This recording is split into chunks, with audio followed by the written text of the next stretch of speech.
שלום לכולם וברוכים הבאים לוידאו נוסף לעדות מן הים. אני היום יושב ביחד עם דודי ברסלר, שהוא שייט שמכסה לא מעט מיילים בכל קיץ.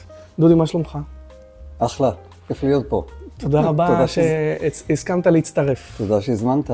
אז ספר לנו טיפה רקע עליך, בתור התחלה. בקצרה, הרישיון סקיפר יש לי כ-40 שנה, אבל אני צמחתי מהסירות הקטנות. התחלנו מלייזר שהיה לנו במשפחה כ-20 שנה, עברנו משם באופן טבעי לקטמרן פרינדל, אחר כך לנקרות. השתתפנו הרבה שנים באליפות ישראל, לגביע ישראל, ועם השנים שהתבגרנו, אז לפני כ-20 שנה קניתי את היאכטה הראשונה.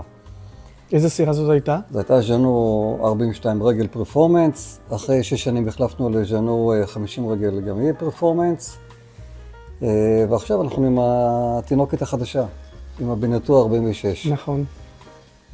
אז ספר טיפה על החוויה, את הבנטו אתה הזמנת נגיעה לפני שהתחילה הקורונה.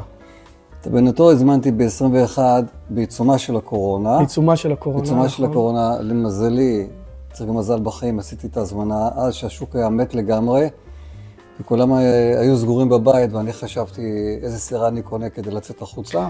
דודי היה מהראשונים, איך שקיבלנו את הסוכנות של בנטו, הראשון. דודי, אפשר גם לומר מהראשון, שקנה אצלנו בנטו, ממש איך שקיבלנו את הסוכנות, דודי הרים לי טלפון ורצה לגרום לזה לקרות. כמו שאתם מכירים באמת אבירם, אני לא הרמתי טלפון, אבירם תפס אותי על הרציף. אוקיי, יכול להיות. אבל אני שמח על זה. אז כמה מילים לגבי התהליך. התהליך של קניית יאכטה הוא מאוד מאוד מורכב. זה לא כמו מכונית שאתם קונים רכב מוצר סגור מהודק שלא ניתן לשנות אותו.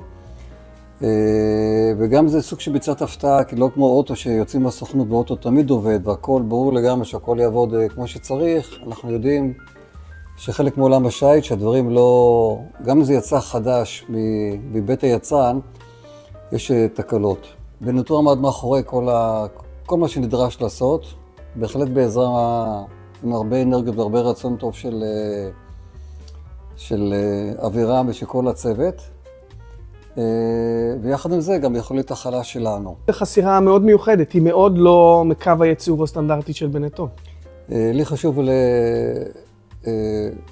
לשלב גם ביצועים וגם חוויה של הפלגה וגם של המשפחה שתהיה את הנוחות. ולכן על היאכטה הזאת היא יאכטה קרוזרית, אבל כמו איזה אוטו משפחתי ששים לו מנוע טורבו, אז שדרגנו אותה, זה אומר מפרסים מאוד מאוד איכותיים. מי עשה אותם? עשינו אותם במשפחה. יפה מאוד. עשינו אותם במשפחה המורחבת, כולל מנור מתגלגל שאפשר להתעכב על זה, שזה באמת אביזר, מתנה גדולה. גם ביופי, גם בעיצוב, אבל גם שצריך... בפרקטיקה ובנוחות, וגם בבטיחות, זה חשוב לומר. וגם בבטיחות, וגם שמפליגים מעט אנשים, וגם זה מתאים לסינגל הנדד, ואני גם מפליג לבד, או רק עם בת הזוג. וגם שצריך לצמצם, ברגעי משבר, אז זה מוצר מצוין.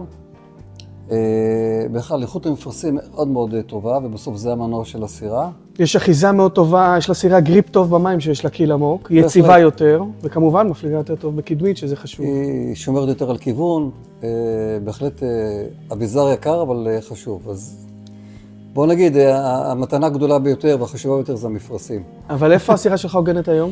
הסירה הוגנת בלימסול, מרינה דבש, יש 10 טיסות ביום בישראל ללימסול.